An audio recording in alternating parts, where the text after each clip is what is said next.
Well, I guess the topic idea came up as we were brainstorming, and one of the things that I started doing years ago was doing workshops. I mean, photography workshops. I've been doing those for a while. I mean, that's part of my shtick. But we Hmm. started doing these other workshops that were charity workshops, workshops with purpose is what we called Hmm. them. And so we go, third world countries. We take photographers, and we go for the pure purpose of donating our services. And one of the things that I started to learn that really impacted me was that we go over with one idea in our mind of how we're going to tell this story, how we're going to make the most powerful images that are going to win, people over, that's going to make them donate money, that's going to make them believe in this cause. And you get there, and sometimes the story isn't what you thought it was. And Hmm. what do? Do you capture those images that you thought you were going to get and still put your imposed story on it, or do you really capture what's going on and tell a truthful, um, possibly a more ethical story? And I think that's something that leaves a lot of room for discussion. Is ethical truthful? Is truthful ethical? Are they synonymous? Are they always one and the same? Are they always Is one and that the same? is Yeah, that the question? yeah. Yeah. And then where's the line? When you want to be the best photographer, you want to do the best for your client. Um, but does that mean crossing that ethical or truthful line in order to do a better job, maybe to do a service better?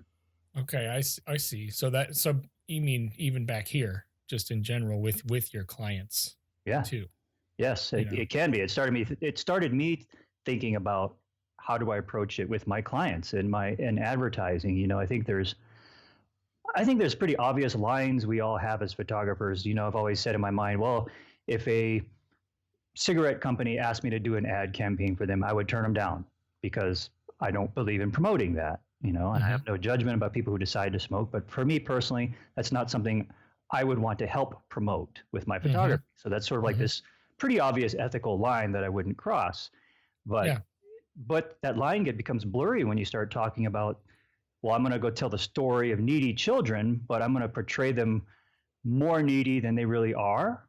Or maybe I'm going to portray somebody who's not needy and say that they are needy, so that it's a So great image. it Yeah, becomes an exploitation an of sorts. exploitation in a sense, Yeah. but I think there's a blurry line because you can be somewhat truthful, or maybe your intention is truthful, or maybe you think it's truthful, but if you don't dig deeper and find out what is the real story of this person that I'm photographing, is the way I'm portraying them really truly the way it comes across in the image, is what everybody else sees the actual truth? Maybe I need to dig a little deeper. I think that's something to discuss too as photographers, is how deep do we dig before we Hmm. present these images, or do we just Hmm. put them out there, and say, well, everybody fend for yourself, what do you think? Well, do you think it's fair to say, so this is coming to me right now, do you think it's fair to say that you can't paint with too broad a brush? I mean, is it case specific to some degree? uh yeah, I think it case specific, context specific plays a lot into it. Context specific. Yeah, maybe that's even what I'm trying to say better. Yeah, I Like, think if let's separate the example of, say, we're going to Thailand, and next Monday we're going to Thailand, and we're mm-hmm, going to try to tell the story and help organizations to prevent child trafficking.